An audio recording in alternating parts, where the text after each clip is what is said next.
Generally आपण पाहतो की गर्भवतीला रात्रीच्या वेळेमध्ये बाळाच्या ज्या किक्स आहेत किंवा बाळाचं जे मुवमेंट आहे ही थोडी जास्त जाणवते. यामागचं काय कारण आहे, याला खरंच सायंटिफिक काही रिझन आहे का? लक्षात घ्या, दिवसभरामध्ये आपले जे काही दिवसभराची कामं चालू असतात किंवा हालचाल चालू असते, आपल्याला काही ना काही गोष्टी डोक्यामध्ये असतात आणि अशा वेळी बाळाची मुवमेंट जरी होत असली तरी ते आपल्याला तेवढी लक्षात येत नाही. पण रात्रीच्या वेळी आपण थोडेसे रिलॅक्स असतो, डिस्ट्रॅक्शन कमी असतं आणि ज्या कारणामुळे बाळाची मुवमेंट, बाळाच्या किक्स आपल्याला खूप छान पद्धतीने लक्षात येतात किंवा त्या जाणवतात.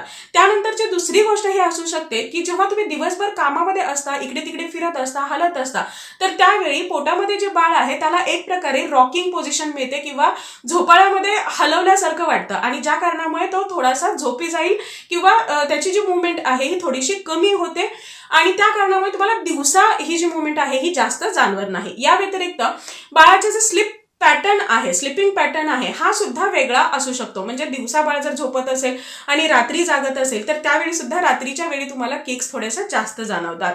जनरली रात्री तुम्ही जेव्हा डिनर करता, खाऊ खाता, तर त्यानंतर तुमची जी ब्लड शुगर लेवल आहे ही थोडीशी वाढते, ज्या कारणामुळे गर्भामध्ये वाढणाऱ्या बाळाला सुद्धा एक्स्ट्रा एनर्जी मिळते आणि ती एनर्जी युटिलाइज करण्यासाठी कदाचित बाळ हा किक्स करतो किंवा जास्त मुवमेंट करतो. याशिवाय रात्री जेव्हा तुम्ही झोपता तर त्यावेळी तुमचं पोट हे अगदी फ्लॅट असतं किंवा बाळाला सुद्धा खूप जास्त जागा मिळते फिरण्यासाठी किंवा मुवमेंट करण्यासाठी आणि त्यामुळे बाळाची जी पोझिशन आहे ही सतत बदलत राहते किंवा बाळाची मुवमेंट थोडीशी जास्त वाढते. या व्यतिरिक्त झोपल्यानंतर बाळाला मिळणारा जो काही रक्तपुरवठा आहे हा सुद्धा वाढतो, ज्या कारणामुळे बाळाची मुवमेंट थोडीशी जास्त होते किंवा बाळाच्या किक्स तुम्हाला जास्त जाणवू शकतात.